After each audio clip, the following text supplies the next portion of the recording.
लोकप्रतिनिधी आहेत तर ते उपोषणकर्त्यांना भिकारचोट म्हणलेले आहेत, याच्याबद्दल काय म्हणता तुम्ही? तेच लोकप्रतिनिधी भिकारचोट आहेत. त्यांनी भिका मागून मागून आमचं खाल्लंय रे. आमच्या टाळूवरचं लोणी तुम्ही खाल्लंय रे. काय तुम्ही केळं विकत होते म्हणला ना, काय तुम्ही सरपंच होते म्हणला ना, मग कुठून आल्या रे एवढाले बंगले, एवढाल्या प्रॉपर्ट्या तुमच्याकडं? कुठून आल्या रे एवढ्या गाड्या तुमच्याकडं? तुमचे पोरं रे इंडिवर फॉर्च्युनर मध्ये फिरता रे. तुमच्या पोरी आमदार झाले रे, तुमचे पोरं नगराध्यक्ष झाले रे. भिकार चोटांनो, आमच्या शेतकऱ्याच्या टाळूवरचा लोणी खाऊन खाऊन मोठे झाले, पोचलेत तुम्ही. कुठं फेडणार एवढा मोठा पाप तुम्ही? आमच्या हक्काचा आमच्या सरकारनं दिलेला आमच्यापर्यंत पोहोचू देत नाही. सर्वात मोठे भिकार चोट तुम्ही अधिकारी आणि तुम्ही लोकप्रतिनिधीतल्यात. घाबरू नका यांना. लोकशाही आहे, घाबरण्यासाठीच का छत्रपती शिवाजी महाराजांनी हे राज्य उभं केलं रे? आपल्या मावळ्यांनी रक्त सांडलं यांना घाबरण्यासाठी. या वाळगुंडांना, हे वाळू काढणारे, हे रात्री दारू विकणारे, हे अवैध धंदे करणारे, हे आपल्या आई बहिणींवर वाईट नजर टाकणारे वाळगुंड, यांना तुम्ही घाबरतात का? छत्रपती शिवाजी महाराजांनी काय शिकवलं? डॉक्टर बाबासाहेब आंबेडकरांनी काय शिकवलं? अरे उभे राहा, मैदानात या, लोकशाहीची ही तलवार बाहेर काढून गावागावात इलेक्शनला उभं राहा. मी सांगतोय, पंचायत समितीला उभं राहा, जिल्हा परिषदला उभं राहा. यांची बोकांडी पाय देऊन निवडून या आणि आपले काम आपण स्वतः करा. वारंवार सांगतोय, या भेकडांना घाबरू नका. यांना वजन लागत असेल, अर्जावर यांना पैसा लागत असेल तर नारायणराव, विकासराव, इथून पुढचं आपलं उद्याचं आंदोलन ठेवा.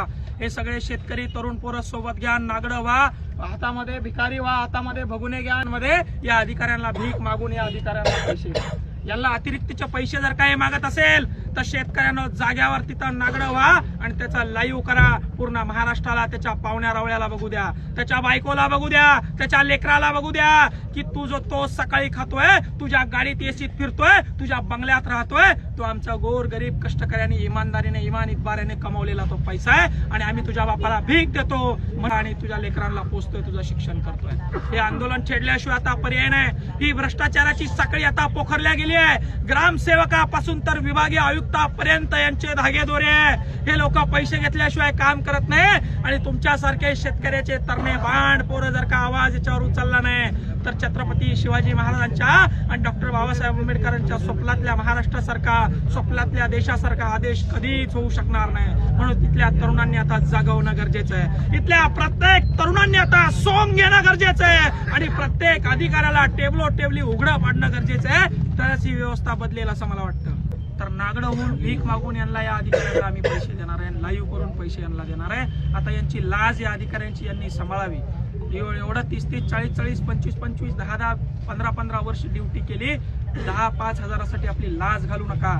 याच्यानंतर एकही अधिकाऱ्यानं मास्टरसाठी ग्रामपंचायत पासून तर तहसीलदारापासून तर सीओ पर्यंत पैसे मागितले तर त्यांना उघडं पाडण्याचं काम या ठिकाणी आमची संघटना, आमचे तरुण बांधव शेतकरी पोरं या ठिकाणी करणार आहे. तर तसं काही काम पुन्हा एकदा करण्याची गरज वाटते का तुम्हाला? बघा, हे आंदोलन एका माणसाचं नाहीये, ही साखळी एका माणसाची नाहीये, ही पार मंत्रालयापर्यंतची साखळी आहे. मंत्रालयामध्ये 2-2 लाख रुपये दिले तेव्हा 20 लाखाचं काम मंजूर होतं. 20 लाखाचं काम मंजूर झालं, 1 लाख रुपये दिले तेव्हा त्याचं इस्टिमेट, त्याचं MB होतं.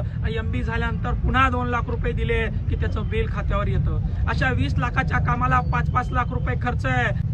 आणि म्हणून ही साखळी तोडायची असेल तर एकदम पेटून उठावं लागेल. छत्रपती शिवाजी महाराजांनी जसा उद्रेक केला, छत्रपती शिवाजी महाराजांनी जसा विद्रोह केला, जसा डॉक्टर बाबासाहेब आंबेडकरांनी विद्रोह केला, जसा भगतसिंगांनी विद्रोह केला, इथल्या प्रत्येक शेतकऱ्याच्या तरुणाला तो विद्रोह करावा लागेल.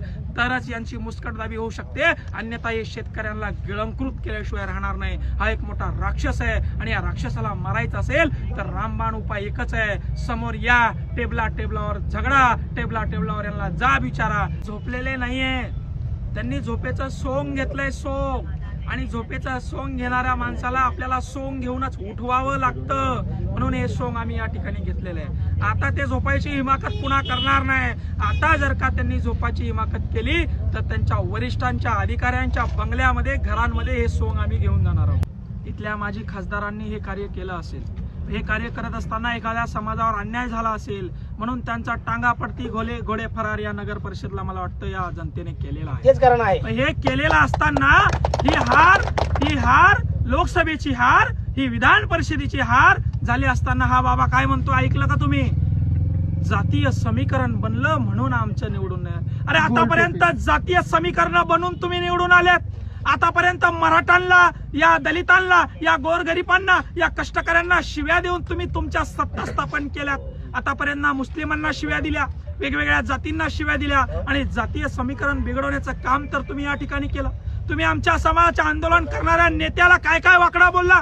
तो नेता त्या ठिकाणी बीड मध्ये असताना देखील लाज वाटू द्या रे. माजी जालन्याचे खासदार तुम्ही माननीय मनोज जरांगे पाटील या ठिकाणी येऊन गेले, तुम्हाला लाज कशी वाटली नाही. तुमचं घर या ठिकाणी एक पाऊलाच्या अंतरावर नाही आणि तुम्ही या ठिकाणी आलेलं नाही. तुमचं कर्तव्य अक्षरशः तुम्ही विसरलेले आहात आणि म्हणून जनता तुम्हाला आता उखडून फेडल्याशिवाय राहणार नाही. नवीन पर्याय या तालुक्याला निर्माण केल्याशिवाय राहणार नाही. आणि नारायण लोखंडेच्या रूपात, विकास जाधवच्या रूपात असे एक ना अनेक तरुण या गावागावामध्ये, तालुक्यामध्ये उभे राहणार आहे. या व्यवस्थेच्या छातडावर पाय देऊन ही व्यवस्था सुधारवण्याचं काम गोरगरीब कष्टकरी शेतकऱ्यांसाठी आता हे तरुण करणार आहेत आणि तरुण हे संघटन या ठिकाणी करतायत आणि त्याचं फळ या ठिकाणी आपल्याला हे दिसून येत आहे. आजच्या तरुणांना धंदा आहे का? आजच्या तरुणांना व्यवसाय आहे का? आजच्या तरुणांना नोकरी आहे का? मग तुमच्याकडे काय आहे? आजच्या तरुणांच्या लेकरांना शिक्षण तरी आहे का? जे तरुण शिक्षण घेत आहेत त्यांना व्यवस्थित शिक्षण तरी आहेत का? अरे तुमच्या शाळेच्या इमारती तरी नीट आहे का? तुमच्या शाळेत पिण्यासाठी व्यवस्थित पाणी तरी आहेत का? तुम्हाला रस्ते येण्या जाण्यासाठी नीट आहेत का? नाही ना. मग काय राहिलंय तुमच्याकडं? ऐशोआराम तुमच्या वाट्याचं भोगलंय ना दानवे साहेबांनी. तुमच्या वाट्याचा ऐशोराम भोगलाय ना सत्तार साहेबांनी.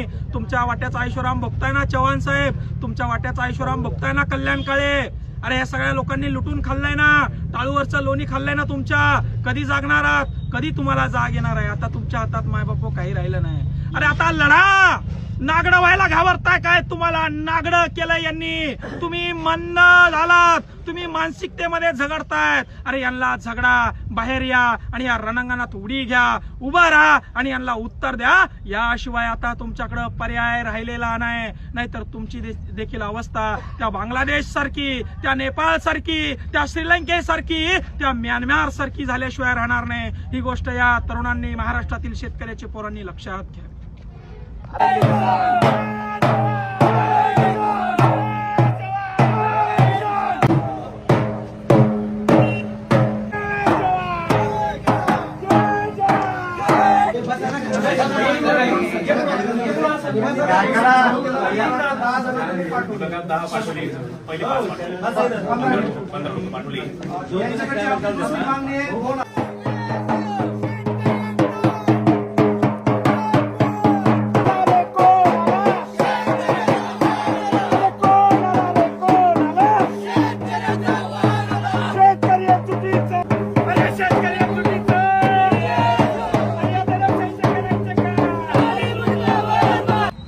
सरकारनं, या अधिकाऱ्यानं झोपेचं